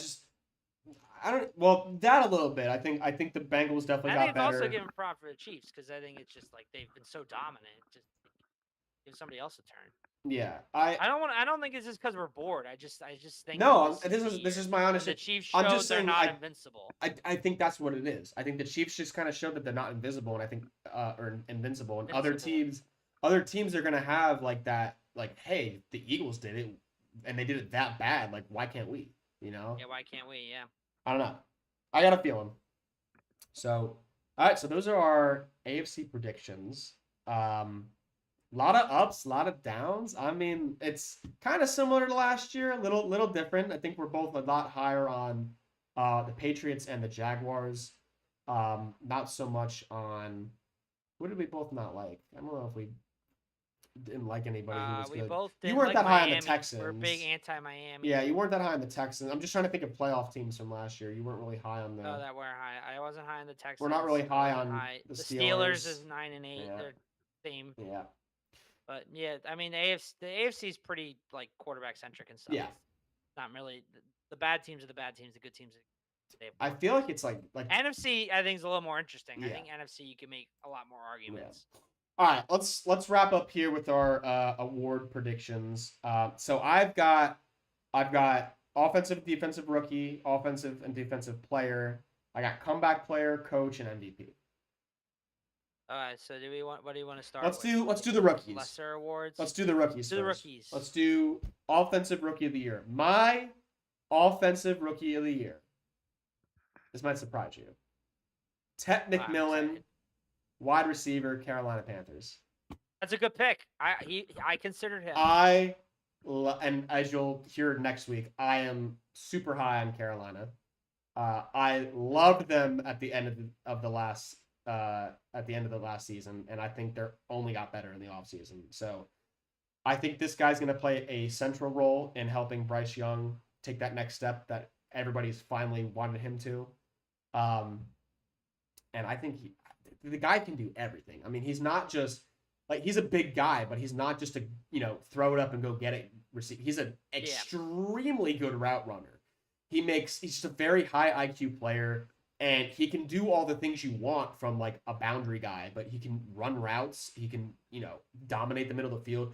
And I think his best attribute is he's a catch and run guy. I mean, you get the guy in space, he's gone. He's got great speed and tremendous footwork. So he's my pick for Offensive Rookie of the Year. I think Carolina takes it to the next step, and I think he plays a major part. That's fair. That's a very good pick. I considered him as one of my picks. My Offensive Rookie of the Year, which I already alluded to, is going to be Omarion Hampton. I think he is a stud running back. I think Ashton Genty's the favorite right now. If you go to betting websites, I think Ashton Genty's more talented. But I think the fact that Omarion Hampton's going to be on this Chargers team that I'm very high on, as I said, I potentially had them winning the AFC West. I think that he's going to have some great numbers. I think with Najee Harris being sidelined with this eye injury, even though there is talk now that he's going to play week 1. Yeah, they're not sure yet. See it when it happens. But I think with that being said, the fact that I thought he would come in later in the season, because I think Harbaugh doesn't really like playing rookies that much, or Greg Roman doesn't. But I think with the Greg Roman style offense where they're going to ground and pound, J.K. Dobbins went really well last year before he got hurt. And I think he's a much better talent than J.K. Dobbins. Yeah. So I think that Omarion Hampton, I think he's going to have an incredible year. They're going to be on a good team, and I think that's going to get him eyeballs. So that's why I think he's going to win. I don't disagree with your assessment. I just think it's kind of tough when you have a little bit of I wouldn't say it's a crowded backfield, but it is. I mean, he's not listed as the starter. I know Harris is hurt, but I don't know. I feel like it's just a little bit too crowded for me personally, but I think if your assessment of the guy is that he's a good guy and he's a game changer, then I don't necessarily disagree. Yeah, I think he's gonna go off. I think he's a steal right now if you can get him in the third round of fantasy. Yeah. I think third round, that's kind of high. I don't know about that. That's third round for the Rookie of the Year. I don't know. All right, let's move on to Defensive Rookie of the Year. Now, there is by far and away a clear favorite in the betting world, and that is the Giants' Abdul Carter, and he is my pick. I know he is also mine. Okay, it's not just that he is. I believe he could be a generational talent. I think he's that good. But it's set up perfectly for him because he's not even the number one guy at that position on the team. It's Dexter Lawrence. So as long as Dexter Lawrence stays healthy, I mean, offensive lines are going to have their hands full trying to stop. That whole defensive line. Oh my is God! A nightmare. The Giants, I think, low key. We'll get into it next week, but the Giants, I do not think are a dumpster fire like a lot of people. No, they have an identity this year. But I think it's set up perfectly for Abdul Carter because not only is he just a super talented guy, he plays extremely good on pass rush, run stopper. He does it all. He's got really good technique.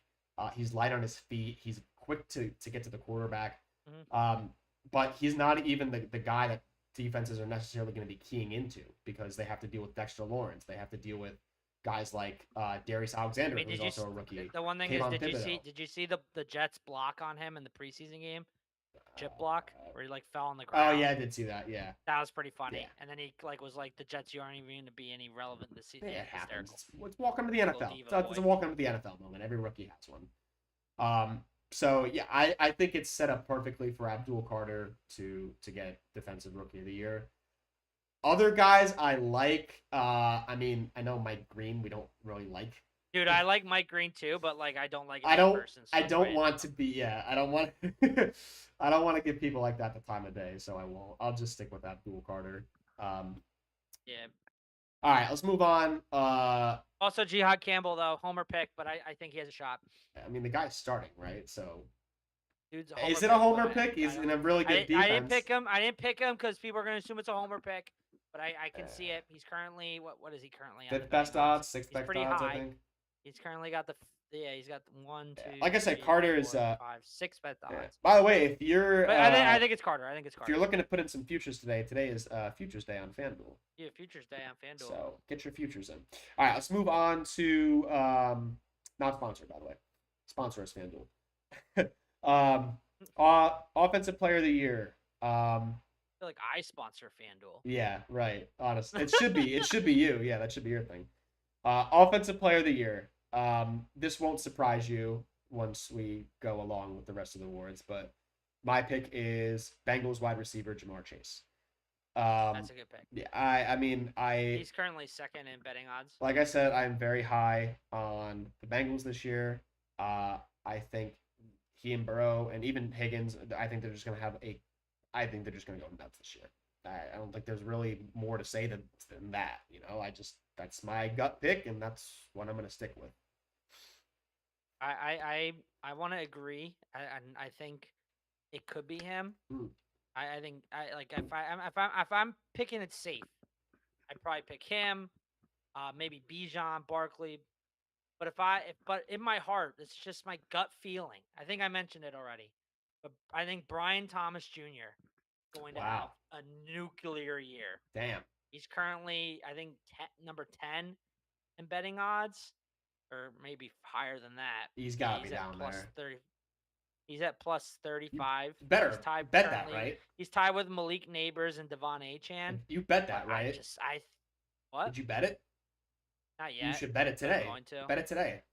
Absolutely. Yeah. With that value, I have a gut feeling. I think he's going to go off. Yeah, I mean, last year, I will say, last year I did have the Offensive Player of the Year correct. Oh yeah, you did. You had Saquon. I was correct on the Offensive Player of the Year. I don't think I was correct in any other award, but I was correct on Offensive Player of the Year. It's a crapshoot. I just have another gut feeling. I think Brian Thomas Jr. is going to have a special year. I don't think that's necessarily the smartest pick. That's a fun pick, though. That's a fun pick. I mean, this called picks for a reason. That's a fun pick. I want to have a fun pick. I thought that was I feel like the boring pick is I think the boring picks are probably more likely to win. Like if I was if my life depended on it, I don't think I'd take him. But I have a gut feeling. I think he's gonna have a special year. I love that you're rooting for that this year. I'll tell you that much. Defensive Big Jags guy. Defensive Player of the Year. You're not gonna like this. Micah Parsons. Okay. Oh, disgusting. I'm not rooting for it. I think that's a terrible pick. Okay. Considering he's not even gonna play a couple games. He's not playing week 1, Matt. I'm calling it right now. I think he gets signed. I think it's the Jerry Jones show. I think it's all an illusion. I think Jerry Jones is a weird asshole, but I think he signs Micah Parsons because I think there's no way that he is that stupid. And I think that there's literally nobody else on the Cowboys, and Mike is going to have to do it all. And he can do it all. And he will sign for maybe if it's a year deal. I think it's perfect if they sign him for 1 year and be like, all right, we'll figure it out at the end of the year, and then he goes somewhere else. He's going to have a nuclear year. He's going to go off. I don't think he's getting signed. I think he's missing the first. I don't think he's playing week 1. Okay. All right. Fair enough. If you don't think he gets signed, then that's completely understandable. And then I wouldn't be shocked if he gets signed. I think he would. I think he probably will. More likely than not. I think there's a chance he doesn't. I just think of the Cowboys historically. They signed Dak on the Thursday that the football season kicked off 2 years ago. They signed CeeDee Lamb super late. If they don't sign him after this weekend, he's not playing week 1. All right, we'll see. If they don't sign him by Labor Day, he's not playing. All right, give me your defensive player of the year. Defensive player of the year, I have 2. One, the one is a favorite. It's like he's the number 2 in odds right now, and he's who I'm gonna pick. Okay. The other guy I would like to pick, but again, people are gonna call me a homer. But the first guy, the guy I think is gonna win, Aiden Hutchinson is. It's a great pick. I think he was on a great pace last year before he got hurt. I agree. I think this Lions team is going to be. I think their defense is going to be a lot better this year because it's going to be a lot healthier. And I think he's going to put a statement out there. And I think he's going to lead the league in sacks. He's a young guy taking the torch from some of these older guys that are up there, like Myles Garrett, T.J. Watt. I think he's going to be really good. I would the homer that. pick, which I think he has a good chance is Jalen Carter. Dude's a stud. That's I think not a he's bad a pick value either. right now. Like, I think he's a value right now based on the future odds. He's like plus is he plus 1,000? 2,000. He's over plus 1,000. 2,000? 2,200. I think if you had to bet right now on defensive Might player have of to the go to year, the bank after this. hammer Jalen Carter. But in my opinion, I think Aiden Hutchinson's going to have a fantastic year. Yeah. He was somebody I think brought those up are, last year as a sneaky. I think those are as a two good sneaky guy, answers. and I think he's gonna be good. But those are my Yeah. two answers. I know it's technically cheating, but my It's not final answer will be cheating. Aiden Hutchinson. Yeah, you said it. You can give a guy. You can give a couple guys. There's no rules here. I know people are gonna think homer pick, but like I think he has a really good shot. It's not a homer pick if it's a like understandably good pick. You know what I'm saying? It's not. No, but like I could have picked homer picks for everything. Yeah, but you're not. I You're not didn't. that. You're not that guy. All right. Comeback player of the year. I think you're gonna agree with me. Did you pick one? I didn't look at the odds on that one. I gotta pick one real quick. Well, you're probably gonna agree with me when I say his name. I have Trevor Lawrence. I'm kind of in two boats with Trevor Lawrence right now. On one boat is sinking because the guy's shoulder is chewed up and he can't throw the ball anymore. And he's already had issues with accuracy in the past. The guy's been a turnover machine at points. The other boat has. I think it's because he plays injured. I think he's. The other boat tells me that he's been hurt historically, and that's the reason he's stunk.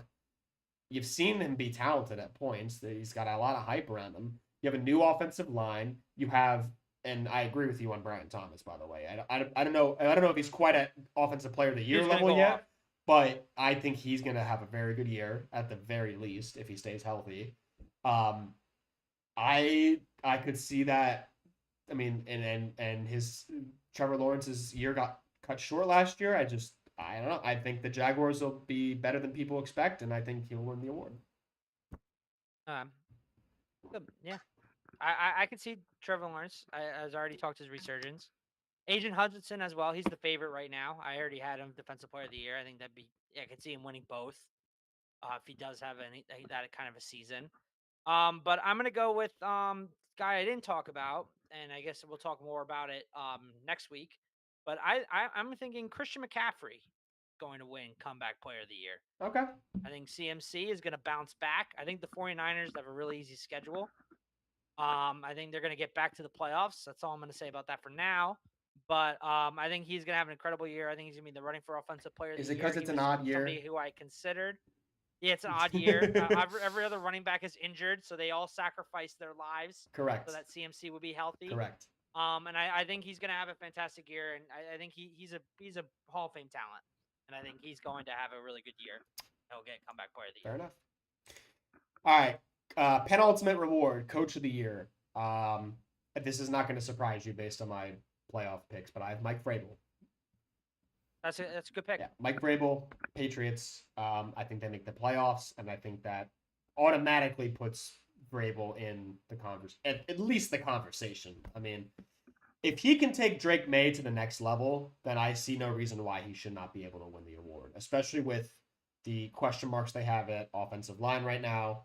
A couple of question marks in the secondary, but I think they've shored that up pretty well. If he can take over, the true successor to Bill Belichick, Gerard Mayo at this point is just going to be an asterisk in history books, especially if Vrabel stays there for a very long time. I see no reason why he can't win the award unless they stink. Then he won't. But that's my pick. Yeah, they're not mine because I did not have them in the playoffs, unfortunately. I'm between two guys. I originally, when I first thought of the award, initially my first thought was Ben Johnson. I think with the Bears being a bigger brand, I think the Bears are going to be good this year. I can't say if they're in the playoffs or not. You gotta wait and watch next week. Correct. But I think the Bears are a bigger brand. I think he's going to make them more relevant. And I think with how bad they were last year, I think that's the media buzz with the Bears market alone. I think it's going to get him the award. However, if the Jaguars ascend to the heights that I thought initially, Liam Cohen will win the award running away. Duval. But I think he has to even exceed my expectations or meet my initial expectations just because of the market. That's 'Cause I think Ben Johnson know- is going to be good. I think he's going to win. There's the reason why he's the favorite. I think mainly because of the market. That's what the voters look at sometimes. I think But I think if the Jags have a special season, which I think they are very capable of, as I've said, I'm very high on them. I think he will win the award. I think that's something that people don't talk about right now. enough. If I had to vote right now, it's Ben Johnson. I don't think that's people don't talk about that enough. That is a very important factor in the voting awards, because if you're not on TV, in general too. you're not on TV. People don't you're not on TV, people don't you're know not what gonna you're. get the Oh, votes. they're not in 7. Oh, cool. All right, whatever. I don't watch you. I've seen you have like 5 minutes on SportsCenter this year. Like, Chicago's a big market. That's a very good point. So, all right, MVP, most valuable player. MVP. This is not going to surprise you because we've already talked about this in person. But my MVP, quarterback of the Cincinnati Bengals, Joe Shiesty. Makes sense. That is my guy. I am high on the Bengals this year. I think I was a year late. He was my MVP pick last year. Obviously, did not work out. He is my MVP pick again this season. Give me Joe Burrow or give me death. Kyle, your MVP. My MVP. This was very tough for me. Obviously, you have the big four: Lamar, Allen, Burrow, Mahomes. Any one of them can win it. Correct. I'm not picking it. Miss maybe Homer, but I did have a little bit of a gut feeling on Jaden Daniels. Wow. I don't know if maybe Aaron sending me highlights nonstop is getting to me. Dude. I can't do it. Oh, I'm going with okay. Josh Allen. Josh Allen. With Josh Allen. Wow. So the repeat. But I will say though, I know Josh Allen's repeat born, but I think Bills are due for a special year. I have him as the 1 seed. I have them as the best record in the NFL. I think that's a big component for choosing MVP. I think he's going to have a phenomenal year. Media loves him. I think it's Josh Allen. However, I will say, because that's a boring pick, there's 3 other guys that are like tingling my feelings. I already mentioned one, Jaden Daniels. Second's Jalen Hurts, but obviously everyone's going to say that's a homer pick. He won't win. And then the big long shot, which I'm sure people can guess at this point, is I thought about it for a little bit, but Trevor Lawrence, if he does have a special year, that's asking a lot. That's asking a lot. That's asking a lot. I don't see it. Yeah, I don't know. I mean, there's realistically only a few guys that can win it, but I don't know. I think it's Aaron sending me too many Commanders highlights. But Jaden Daniels, they made me tingle a little bit. That's wild. You almost made me leave. To be honest, the only reason why I didn't pick him is it's mainly just because I'm an Eagles fan. / I think the Eagles are the best team in the NFC, and I can't see Jaden Daniels as a wild card winning the award. Yeah. Because they're going to be. By the way, yeah. I said when you said Jalen Hurts, I said he won't win immediately. It's because he won't win because. He won't win because of the narrative. Yeah, that's the he won't win because of the narrative. I think he's going to have a better statistical year. He could argue. I think he's going to have a year similar to 2022. But he never plays. This year. I think he's going to. He doesn't play for that. I think he plays to win. He plays to win. He doesn't care how he wins. He plays to win the game. He doesn't give a shit about stats. Yes. He's a prophet. Which is why I love him, and which is why I'm wearing his jersey. By the way, we revamped this a little bit. Added some patches, as you can see. Nice. I'm wearing my the 4-star captain's patch, which he was in his 4th year as a captain last year, and we've got the Super Bowl 59 patch, looking all nice and nice. And I see you got some garb on too. I got my Zach Bond, baby. Zach Bond. Got my hat on. I'm bald as well. Nice. You're gonna be seeing a lot of stuff around the new setup I got. Here's my home office. We're gonna get some pictures. We got a lot of games we're going to this year too. On the other side, we are. So I want to talk about that for a little bit before we wrap up here. We tried to get tickets to the home opener. We were so close. Oh, dude, we were so close. I'll tell you this, what app we're using, the NFL app or whatever. Well, no, I have an NFL Extra Point Rewards credit card. Shout out to NFL Extra Point Rewards. Feel free to sponsor. With the points you get from using the card, you can get free tickets. And I logged in. The user interface was a little weak. You got to fix that, NFL Extra Point Rewards. And I thought that I couldn't get the tickets, but it turns out I had to press like 2 other buttons. And by the time I realized that, because I had to get tickets for another game, I promised there was an option. There was an option that should have automatically when I got been back, correct. Yeah, when I got back, it was gone. Yeah. They were all taken. So Yeah. Instead, we are going to will go not be to Eagles Lions on Sunday night in November, which is Lions still going Sunday to night be in November. that's going to be awesome. Incredible game. Could be a potential Kelly Green game. We'll be in Philadelphia again for Eagles Raiders late in the year. I think that's a December game. Is it before Christmas? It is. It's 2 weeks before Christmas. Before Christmas.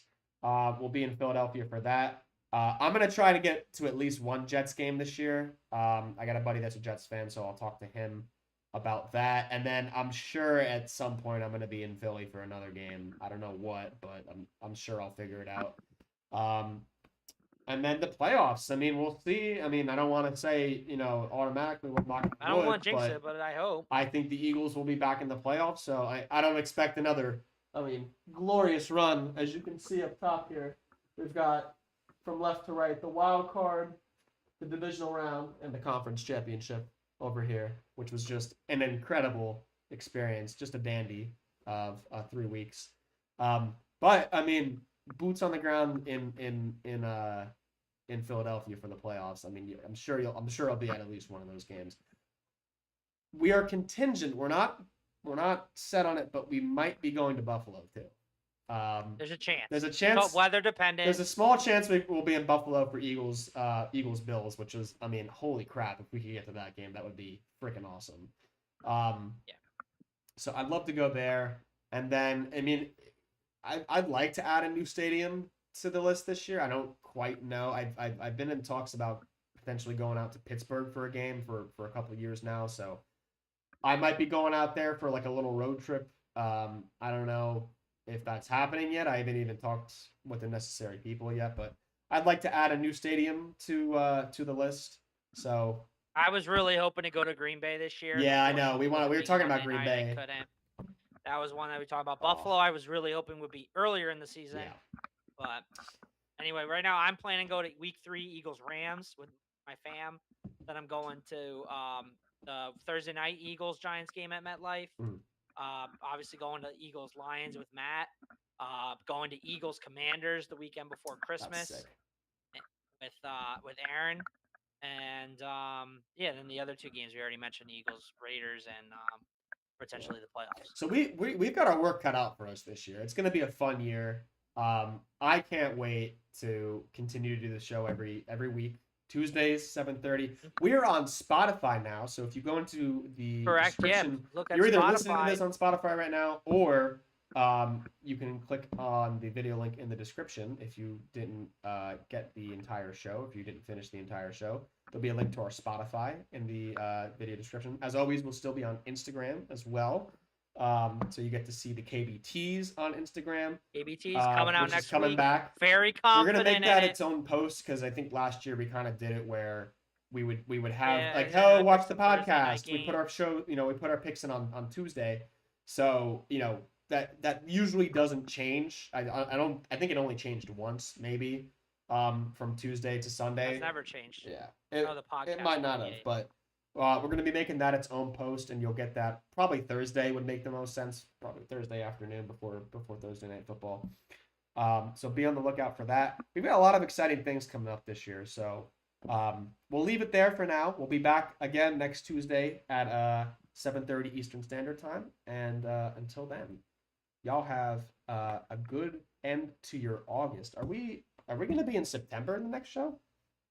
Next show, September, baby. Wow, dude, September 2nd. September is here. So we'll be, this is it for August, man. Enjoy the rest of the preseason because we've got football coming up. Preseason's over. 9 more days until football. Woo! I cannot wait. Got our first fantasy draft tomorrow. Oh my God. I'm hosting fantasy drafts tomorrow. I'm just super stoked for football, man. It's time to get back. So until then, you stay warm, you stay nice, enjoy the weather while it's still warm, and we'll see you next Tuesday. Peace out, everybody. Peace.